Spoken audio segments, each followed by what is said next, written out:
नमस्कार विद्यार्थियों। बहुत सारे विद्यार्थी जो पहली बार आरक्षक की परीक्षा देंगे उन्हें अभी ये नहीं पता है कि आरक्षक की परीक्षा अर्थात मध्य प्रदेश पुलिस कांस्टेबल की परीक्षा के लिए योग्यताएं क्या आवश्यक है।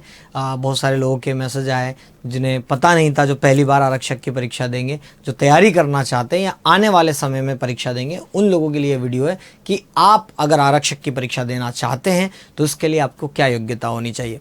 जी हाँ, जैसा कि आप लोगों ने सुना भी होगा कि अंतर जाति विवाह वालों के लिए सरकार की क्या स्कीम है कि आपने लव मैरिज की है ना, तो किसी उच्च वर्ग के पुरुष ने, है ना, या महिला ने, किसी ने भी जो है वो ऐसा कहते हैं अनुसूचित जाति और अनुसूचित जनजाति की महिला या पुरुष से शादी की है, तो उसमें भी सरकार की तरफ से छूट का क्या प्रावधान है उस पर भी मैं चर्चा करूंगा। पर पहले सामान्य लोगों के लिए जो है वो मैं इस पर चर्चा कर लेता हूं, उसके बाद उस पर आऊँगा। ठीक है, चलिए। तो सबसे पहली बात है कि शैक्षणिक योग्यता क्या होनी चाहिए। तो शैक्षणिक योग्यताओं में दोस्तों, अगर आप आरक्षक की परीक्षा देना चाहते हैं कांस्टेबल की, तो सबसे पहले जीडी के लिए आपको जो है वो 10वीं या हायर सेकेंडरी की परीक्षा, समकक्ष परीक्षा जो है वो उत्तीर्ण होनी चाहिए, है ना। 10वीं की परीक्षा अथवा हायर सेकेंडरी की समकक्ष परीक्षा जो है वो उत्तीर्ण होनी चाहिए, मतलब 10वीं पास होना चाहिए आपका। ठीक है, ये जनरल के लिए।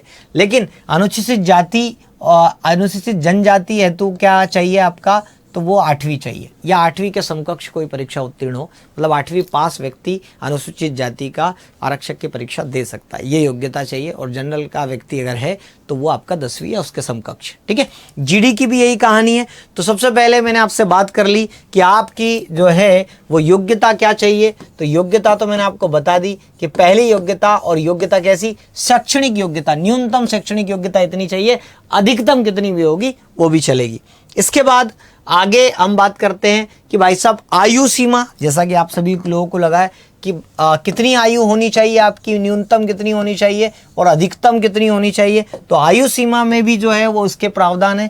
तो निर्धारित आयु सीमा, अब ये मैंने जो 2023 में जो भर्ती आई थी उसका ही निकाला है। इससे पहले जो भर्ती, आपको पता है हम परीक्षा की तैयारी करते हैं तो प्रीवियस ईयर के प्रश्न के आधार पर करते हैं।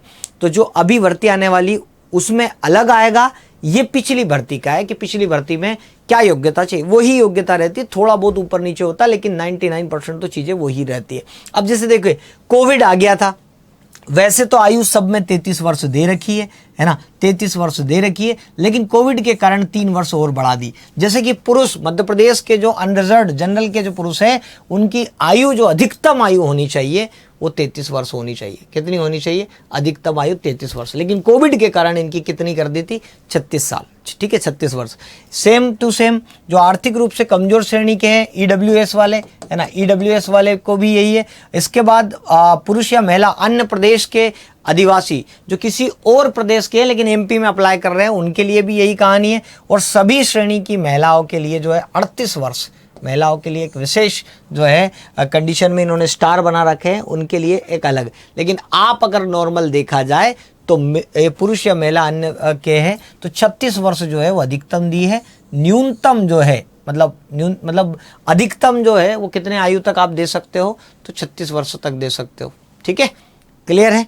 चलिए, इसके बाद यहाँ पर भी इन्होंने बोला है कि प्रशासन विभाग के शासन के अंतर्गत 12 मई 2017 के अनुसार प्रदेश के बाहर के विद्यार्थियों को, मतलब जो मध्य प्रदेश के मूल निवासी नहीं है, उनके लिए आयु सीमा में कोई छूट का प्रावधान नहीं है। साथ ही आप लोगों को वो वाली बात जिसकी मैं आप लोगों को काफ़ी समय से इंतज़ार था कि सर हम इंटरकास्ट मैरिज कर रहे हैं, सरकार के पास हमारे लिए क्या स्कीम है। तो आपके लिए दोस्तों ये स्कीम है कि आपको आयु सीमा में 5 वर्ष तक की छूट प्रदान की दी जाएगी। मतलब ये छूट कैसी है, तो जो छूट दे रखी है उसमें 5 साल और ऐड कर लो, 36 और 5 जोड़ लो। ठीक है, तो आप इतने सालों तक जो है वो परीक्षा दे सकते हैं, ऑनलाइन फॉर्म जमा कर सकते हैं, ये उनके लिए है। इसके अलावा आपको मैं बता दूं कि जैसे कोई नगर सेवक है, नगर सैनिक है, अगर नगर सैनिक में भी अगर आप है और 3 साल से सक्रिय भूमिका निभा रहे हैं तो भी उनमें जो है 3 वर्ष की जो है आपको छूट मिल जाएगी। ठीक है, सैनिकों को भी मिलेगी। लेकिन अगर आपसे यहाँ कहा है कि अगर आपने अनुशासनहीनता की है ना, अनुशासनहीनता की है तो फिर आपको जो है इसमें छूट का प्रश्न ही नहीं उठता। ठीक है, तो ये आपकी जो है प्रोत्साहन छूट है, और इन प्रोत्साहन छूट के अंतर्गत आपको मिल सकती है। जैसे भूतपूर्व सैनिकों में भी कुछ कंडीशन है, उनको भी आयु में छूट मिल सकती है।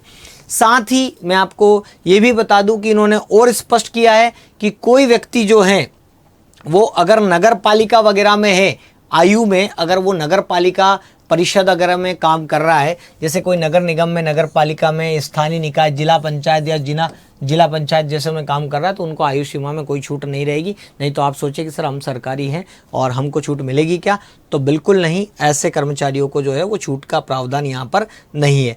अब जो है वो फिजिकल में क्या मांगते हैं, तो शारीरिक मापदंड क्या होना चाहिए, तो जरा देखिए पिछड़ा वर्ग और जनरल के लिए जो है वो पुरुष की ऊंचाई कितनी 168 सेंटीमीटर चाहिए, सीना बिना फुलाए 79 सेंटीमीटर, फुलाकर मतलब वही 5 इंच का फर्क होना चाहिए। और जो है ये विद्यार्थियों के लिए जो है जिसमें गोरखा, गढ़वाली, कुमाऊनी, मराठा, अनुसूचित जाति और अनुसूचित जनजाति, इनके लिए कुछ योग्यता इस प्रकार है, लगभग सेम है, बस हाइट में जो है इधर सीने के माप में तो सेम है, बस हाइट में जो है वो आपको जो है वो छूट मिलेगी।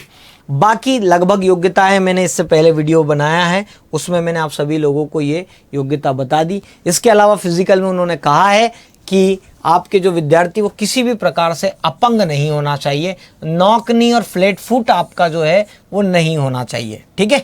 तो ऐसे विद्यार्थियों का जो है वो परीक्षण जो है जिला चिकित्सा बोर्ड के द्वारा जो है वो आपका किया जाएगा।